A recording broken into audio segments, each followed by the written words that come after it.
રાજ્ય સરકારના સંયુક્ત જાહેર સાહસ GNFC કંપનીની સ્થાપનાને 50 વર્ષ પૂર્ણ થતા સુવર્ણ જયંતિ મહોત્સવની ઉજવણી કરવામાં આવી રહી છે, જેમાં રાજ્યના મુખ્યમંત્રી ભૂપેન્દ્રભાઈ પટેલે હાજરી આપી હતી। રાજ્યના મુખ્યમંત્રી ભૂપેન્દ્રભાઈ પટેલે ગુજરાત નર્મદા વેલી ફર્ટિલાઇઝર્સ એન્ડ કેમિકલ લિમિટેડ GNFCના સ્થાપનાના 50 વર્ષ પૂર્ણ થવાના ઐતિહાસિક અવસરે 50 વર્ષ વિકાસ, નવતર પ્રયોગો અને રાષ્ટ્ર નિર્માણની થીમ હેઠળ યોજાયેલા સુવર્ણ જયંતિ મહોત્સવમાં ઉપસ્થિતિ નોંધાવી હતી। આ પ્રસંગે GNFC golden jubilee coffee table બુકનું વિમોચન કરવામાં આવ્યું હતું। GNFCની પર્યાવરણીય પ્રતિબદ્ધતા સમાન 22,000 ચોરસ મીટરમાં ફેલાયેલા અને 92 અલગ અલગ પ્રજાતિના 1,01,972 જેટલા વૃક્ષો ધરાવતા મિયાવાકી વનનું મુખ્યમંત્રી ભૂપેન્દ્રભાઈ પટેલના હસ્તે લોકાર્પણ કરવામાં આવ્યું હતું। આ સાથે જ વિદ્યાર્થીઓના ભૌતિક વિકાસ માટે અપગ્રેડ કરાયેલા અત્યાધુનિક નર્મદાનગર કોમ્યુનિટી સાયન્સ સેન્ટર, સ્પેસ સાયન્સમાં રસ ધરાવતા વિદ્યાર્થીઓ માટે અદ્યતન ટેલિસ્કોપ અને વિદ્યાર્થીઓના સંદર્ભ તથા સંશોધન માટે પુસ્તકોનો વિશાળ સંગ્રહ ધરાવતી આધુનિક લાઇબ્રેરીનું પણ લોકાર્પણ કરવામાં આવ્યું હતું। આ પ્રસંગે રાજ્યના જળ સંપત્તિ મંત્રી ઈશ્વરસિંહ પટેલ, ભરૂચના સાંસદ મનસુખભાઈ વસાવા, ધારાસભ્ય રમેશભાઈ મિસ્ત્રી, અરુણસિંહ રાણા, DK સ્વામી, રીતેશ વસાવા, જિલ્લા પંચાયતના પ્રમુખ ડિમ્પલબેન રાજ, GNFCના ચેરમેન MK દાસ, મેનેજિંગ ડિરેક્ટર રાજકુમાર બેનીવાલ, કલેક્ટર નવનાથ ગુહાણે સહિત GNFCના અધિકારીઓ અને કર્મચારીઓ ઉપસ્થિત રહ્યા હતા। આ પ્રસંગે મુખ્યમંત્રી ભૂપેન્દ્રભાઈ પટેલે જણાવ્યું હતું કે GNFCની 5 દાયકાની સફળ આત્મનિર્ભર ભારતમાં આપેલા યોગદાનની સાક્ષી છે। કંપનીએ ફર્ટિલાઇઝર ક્ષેત્રમાં ક્રાંતિ લાવવામાં સફળતા મેળવી છે। GNFCના નીમ પ્રોજેક્ટની આંતરરાષ્ટ્રીય કક્ષાએ નોંધ લેવાઈ રહી છે। નરેન્દ્રભાઈ મોદીએ તેમના વડાપ્રધાન તરીકેના સુશાસનના 12 વર્ષ પૂર્ણ કર્યા છે। GNFCના 50 વર્ષ પણ આજે પૂર્ણ થઈ રહ્યા છે, તે એક શુભ સમન્વય છે। આદરણીય વડાપ્રધાનશ્રીના મહત્વપૂર્ણ સિદ્ધિ માટે આપ સૌ વતી હું એમને ખૂબ ખૂબ અભિનંદન પાઠવું છું। તેમના નેતૃત્વમાં 12 વર્ષમાં ભારત વિશ્વની ત્રીજી મોટી આર્થિક વ્યવસ્થા બનવા તરફ તેજ ગતિથી આગળ વધ્યું છે।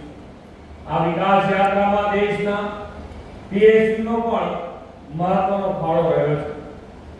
વડાપ્રધાન શ્રી PSUને વધુ કાર્યક્ષમ, પારદર્શક અને સ્પર્ધાત્મક સાથે પ્રોફેશનલ એપ્રોચથી પ્રોફિટેબલ બનાવ્યા છે। શ્રી મોદી સાહેબે PSUના કર્મચારીઓ ભરોસો મૂક્યો અને તેમની સરકારી ગેરંટીમાંથી બહાર લાવી ઇનોવેટિવ પ્રોજેક્ટ્સ માટે પ્રોત્સાહન આપ્યું। GNFC પણ આવું એક PSU છે, તેની 5 દાયકાની સફર માત્ર કંપનીની સફળતાની ગાથા જ નથી, પણ રાજ્યના વિકાસ, ખેડૂતોની સમૃદ્ધિ અને આત્મનિર્ભર ભારતના નિર્માણમાં આપેલા યોગદાનની અનન્ય સિદ્ધિ છે। આ માટે હું GNFCની મેનેજમેન્ટ ટીમ અને સમગ્ર GNFC પરિવારને ખૂબ ખૂબ અભિનંદન પાઠવું છું। આ માટે સ્થપાયેલ GNFC આજે ફર્ટિલાઇઝર રિવોલ્યુશનની લીડર બની છે। શ્રી મોદી સાહેબે દેશનું નેતૃત્વ સંભાળ્યા બાદ દેશમાં બંધ પડેલા ફર્ટિલાઇઝર કારખાના શરૂ કરાવ્યા। દેશના ખેડૂતોને સમયસર અને પૂરતું ખાતર મળી રહે તે માટે ટેકનોલોજીનો સમન્વય કરાવ્યો છે અને ફર્ટિલાઇઝર સેક્ટરના વિકાસને તેમણે નવી દિશા આપી છે। ખાતરમાં આત્મનિર્ભરતાના કારણે આજે વૈશ્વિક પરિસ્થિતિમાં પણ ખેડૂતોને ખાતર આપવા આપણે સક્ષમ છીએ। ખેડૂતોના ઉપયોગ માટે ખાતરનું નીમ કોટિંગ વડાપ્રધાનશ્રીના દિશાદર્શનમાં કરીને GNFCએ યુરિયાના કાળા બજાર અટકાવવામાં અને ખેડૂતોના હિતનું રક્ષણ કરવામાં ખૂબ મોટી ભૂમિકા ભજવી છે। જે કોઈને ન સૂઝે તે મોદી સાહેબને સૂઝે। શ્રી મોદી સાહેબે લીંબોડીના તેલનું નીમ કોટિંગ માટે ઉદ્યોગ શરૂ કરાવ્યો અને ગ્રામીણ મહિલાઓના સેલ્ફ હેલ્પ ગ્રુપને લીંબોડી ભેગી કરીને વેચવાની આવકની શરૂઆત થઈ। નીમ પ્રોજેક્ટ હેઠળ GNFC દ્વારા લીમડાના તેલમાંથી બનાવેલા ઓર્ગેનિક ઉત્પાદનોની માંગ પણ ખૂબ વધી છે। આ પ્રોજેક્ટ દ્વારા 4.50 લાખથી વધુ ભૂમિહીન મહિલાઓને આર્થિક રીતે પગભર કરવાનું ભગીરથ કાર્ય GNFCએ કર્યું છે, તેની આંતરરાષ્ટ્રીય કક્ષાએ પણ નોંધ લેવાઈ છે। મેનેજમેન્ટ નીમ પ્રોજેક્ટ સાથે માઇક્રો ન્યુટ્રિશન, પર્યાવરણલક્ષી પ્રોડક્શન પ્રોસેસ, ડિજિટલ ગવર્નન્સ જેવા ઇનિશિયેટિવ્સ પણ તેમણે સમય સાથે કદમ મિલાવીને લીધા છે. જીએનએફસી દ્વારા કોર્પોરેટ સોશિયલ રિસ્પોન્સિબિલિટી હેઠળ 50 વિકસિત ગામો વિઝન 2047 અને નર્મદા નગર કોમ્યુનિટી સેન્ટર જેવા સામાજિક ઉત્કર્ષના કાર્યો પણ થઈ રહ્યા છે તે ઉદાહરણરૂપ છે. પર્યાવરણની જાળવણી સાથે ગ્રીન કવર વધારવાની પ્રતિબદ્ધતા રૂપે મિયાવાકી વન, નમો વડવન અને ઓક્સિજન પાર્કનું પણ આજે અહીં લોકાર્પણ થયું છે. દેશની સ્વતંત્રતાના 100 વર્ષ થાય ત્યારે ભારતને વિશ્વની અગ્રીમ વિકસિત અર્થવ્યવસ્થા બનવાનું વડાપ્રધાનશ્રીનું સ્વપ્ન એ સૌનું રાષ્ટ્રીય મિશન છે. આ માટે ગુજરાત સરકારે 2047 સુધીનો રોડમેપ તૈયાર કર્યો છે.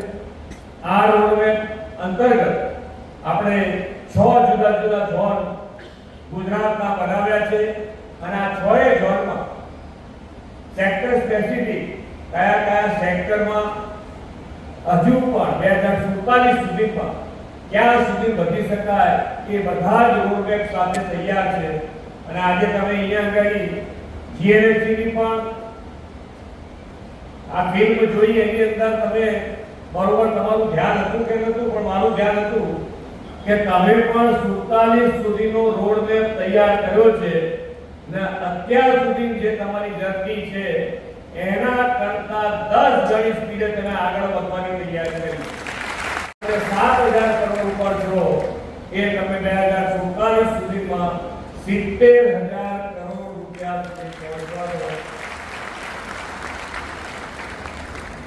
મેં ચેરમેનશ્રીને પૂછ્યું કે મેં કીધું આ પહોંચવામાં તકલીફ નહીં પડે ને?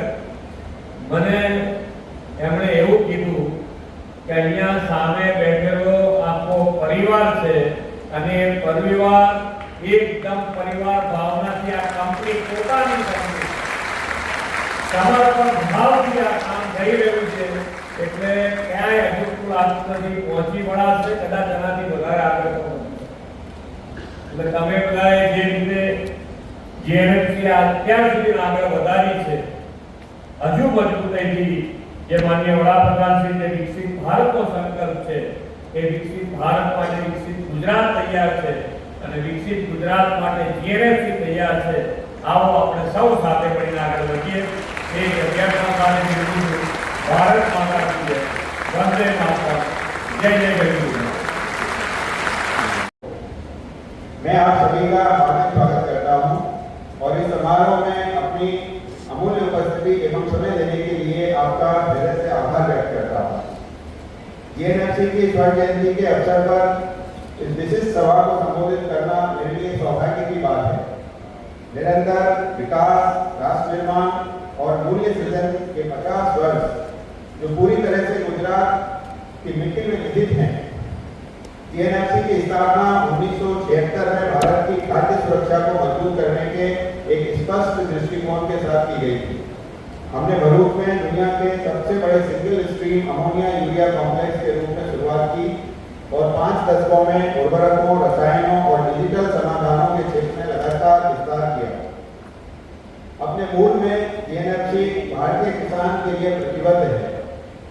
उच्च गुणवत्ता वाले यूरिया और एएनपी उर्वरकों, उन्नत मृदा परीक्षण सेवाओं, ऊतक संवर्धन संयंत्रों और पर्यावरण के अनुकूल नीम आधारित फसल सुरक्षा समाधानों के माध्यम से हम कृषि विकास और खाद्य सुरक्षा का समर्थन करना जारी किए हुए हैं। हमारे उर्वरक जो कभी नर्मदा ब्रांड की तरह वितरण किए जाते थे, अब गर्व के साथ भारत सरकार की एक राष्ट्र एक उर्वरक पहल के तहत राष्ट्रीय भारत ब्रांड का हिस्सा है। जीएनएफसी ने हमेशा विकास और उत्कृष्टता की ओर देखा है। रसायनों के क्षेत्र में अग्रणी बनने के लिए लगातार क्षमता का विस्तार किया है। तो अत्याधुनिक विनिर्माण सुविधाओं में भरूच और दहेज में काम करते हुए जीएनएफसी आज एक बहु उत्पादक समूह है, जिसने खुद को भारत के एकमात्र टीडीआई निर्माता और acetic acid, formic acid, methyl formate, aniline और टेक्निकल ग्रेड यूरिया में अग्रणी के रूप में स्थापित किया है। इस वीडियो को लाइक करें, हमारे चैनल को सब्सक्राइब कर बेल आइकन जरूर प्रेस करें हमारी न्यू वीडियो सबसे पहले देखने के लिए।